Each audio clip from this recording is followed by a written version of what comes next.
Base anatomique du traitement chirurgical des hernies discales cervicales. Tout d'abord, nous aborderons les bases anatomiques de la région cervicale, puis nous parlerons de physiopathologie et de correspondance anatomo-clinique pour finir avec les bases du traitement chirurgical. Concernant les bases anatomiques de la région du cou, on distingue trois plans, le plan superficiel, le moyen et le profond. Au niveau du plan superficiel, sous la peau, délimité par le fascia cervical superficiel, on voit apparaître le muscle possier ou platysma. Au niveau du plan moyen, on trouve le muscle sternocleidomastoïdien, engainé entre fascia cervical superficiel et profond, ainsi que le muscle omoïoïdien, seul obstacle transversal de cette région anatomique tendu entre l'osioïde et la scapula. Puis sous cet ensemble musculaire passe la carotide commune, qui est un repère essentiel lors du traitement chirurgical, et la veine jugulaire interne, en dehors de celle-ci. En dessous, le passage du nerf récurrent sous la crosse de l'aorte à gauche et sous l'artère sous-clavière à droite nous fera préférer un abord chirurgical du côté gauche. On arrive ainsi au dernier plan, en traversant le fascia cervical profond. On s'intéresse alors aux disques intervertébraux et aux vertèbres correspondantes. On aborde le rachis en repérant le tubercule de Chassaignac, tubercule caractéristique de l'apophyse transverse de C6. On observe médialement le muscle prévertébral, dernière structure molle, avant d'aborder la vertèbre cervicale. Sur le plateau vertébral supérieur de celle-ci, on retrouve les apophyses semilunaires. Latéralement et en avant, les apophyses transverses, perforées par le trou transversal, laissent passer l'artère vertébrale. Celle-ci devra être respectée pendant l'acte chirurgical. En arrière de ce foramen, on trouve la gouttière du nerf rachidien en avant de l'articulation zygapophysaire. En arrière du corps vertébral se trouve le foramen vertébral délimité latéralement par les lames vertébrales et en arrière l'apophyse épineuse bifide. Concernant le disque intervertébral, il est constitué de deux parties, au centre le nucleus pulposus et en périphérie l'annulus fibrosus. Concernant la physiopathologie, la hernie discale cervicale est liée à une fissuration de l'annulus fibrosus avec migration d'une partie du nucleus pulposus vers le canal rachidien. Elle est soit de type molle, soit de type dur, et elle est à l'origine d'une névralgie cervico-brachiale commune par compression d'une racine nerveuse sortant par le foramen intervertébral. Il existe deux types de lésions. Les lésions compressives dégénératives précoces, soit dues à une surcharge, soit à l'hypermobilité. Ce sont les hernies discales cervicales molles, et les lésions compressives ostéophytiques dues à la vieillesse qui correspondent à la déshydratation du disque associée à une ostéophytose entraînant un pincement discal, ce sont les hernies discales cervicales dures. Pour les hernies discales molles, le plus souvent au niveau des C5-C6, il existe trois situations possibles, soit dans le foramen, ce qui est exceptionnel, soit postérolatérale, soit médiane. Les hernies discales postérolatérales entraînent la compression radiculaire et une radiculagie pure. Elles sont à 80% transligamentaires. Les hernies discales molles médianes sont plus rares du fait de l'épaisseur du ligament vertébral commun postérieur à ce niveau et provoquent donc une myélopathie et une radiculalgie par compression. Elles sont généralement sous-ligamentaires. Les hernies discales dures ou encodiscarthroses correspondent au pincement arthrosique du bord postérieur des plateaux vertébraux et des apophyses articulaires. Cette compression antéro-postérieure entraîne une sténose concentrique du canal vertébral. D'un point de vue clinique, la radiculopathie compressive s'exprime par la névralgie brachiale.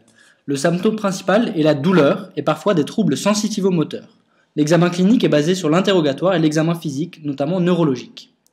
Concernant les douleurs, l'irritation de la racine nerveuse concernée entraîne des douleurs dans le trajet de la fibre nerveuse correspondante.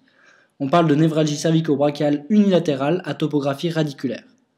La douleur est de deux types, cervicale et brachiale qui irradie à deux endroits, tout le long du membre supérieur jusqu'au doigt et dans la région scapulaire.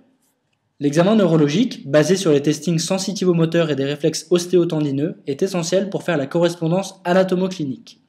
Ces troubles sont fonction de l'innervation métamérique.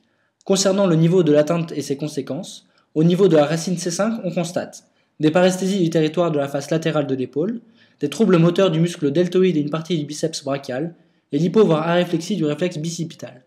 Au niveau de C6, on constate des paresthésies du territoire de la face latérale du bras, de l'avant-bras jusqu'au pouce, des troubles moteurs du muscle biceps brachial, brachioradial et extenseur du poignet, et l'hypo voire aréflexie du réflexe stylo-radial.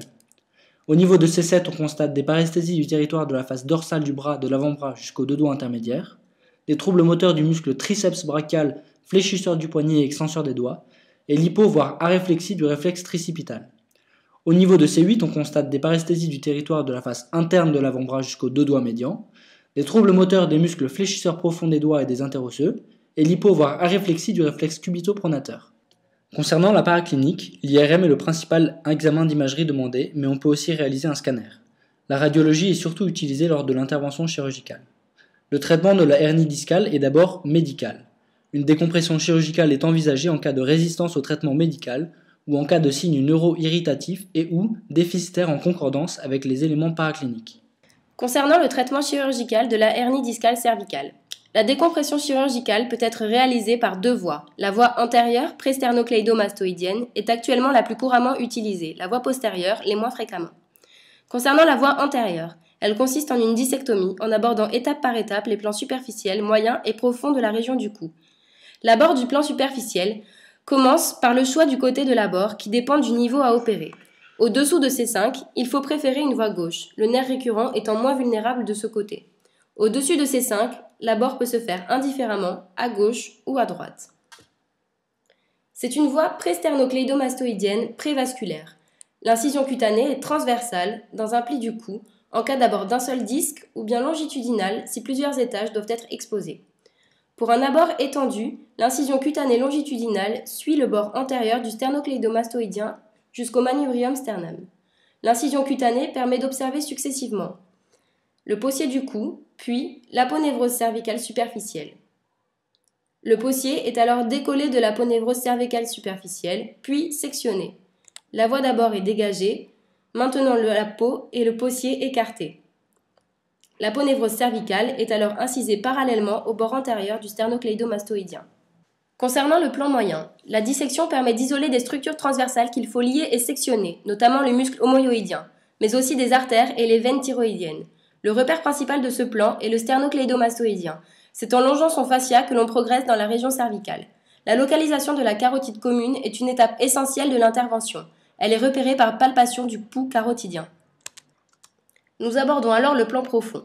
Des écarteurs de Farabeuf peuvent être mis en place refoulant en dedans l'axe aérodigestif, la thyroïde et les muscles sous-hyoïdiens et réclinant en dehors le paquet jugulo-carotidien. L'effondrement de l'aponévrose cervicale profonde et du fascia prévertébral permet alors d'exposer la face antérieure du rachis entre les deux muscles longs du cou. Le ligament vertébral antérieur est ensuite incisé et ruginé de la face antérieure des corps vertébraux. Le ligament est ensuite séparé de la face antérieure des disques à aborder. Les écarteurs de Farabeuf sont disposés de façon à protéger l'axe aérodigestif et les gros vaisseaux. On aborde alors le disque intervertébral concerné par la hernie. La moitié antérieure de l'annulus est excisée au bistouri fin. La dissectomie est complétée à l'aide d'une pince à disque et d'une curette. La totalité du disque doit être ainsi retirée jusqu'au ligament commun postérieur en arrière et d'un incus à l'autre latéralement. Chaque plateau vertébral est ensuite avivé à l'aide d'une curette ou d'une fraise en ayant soin de respecter l'os sous-chondral. L'avivement des plateaux vertébraux doit permettre d'obtenir deux faces planes et parallèles. Pour finir, le muscle homoyoïdien est réparé s'il a été sectionné, puis le possier du cou est suturé par des points. La fermeture cutanée se fait à l'aide d'agrafes ou d'un surjet intradermique. Pour finir, la voie d'abord postérieure, dans la chirurgie du disque cervical, doit être réservée à l'ablation d'une hernie discale molle en situation postérolatérale. C'est une technique d'indication rare. Le canal rachidien est exposé par voie interlamaire en excisant le ligament jaune. La bord intracanalaire est ensuite élargie à l'aide d'une pince en porte-pièce. Le bord latéral de la moelle cervicale est alors visible, ainsi que la racine qui s'en écarte transversalement. La racine est prudemment refoulée vers le haut ou vers le bas et la hernie peut alors être découverte sous la forme d'un séquestre exclu qui est extrait à la pince à disque.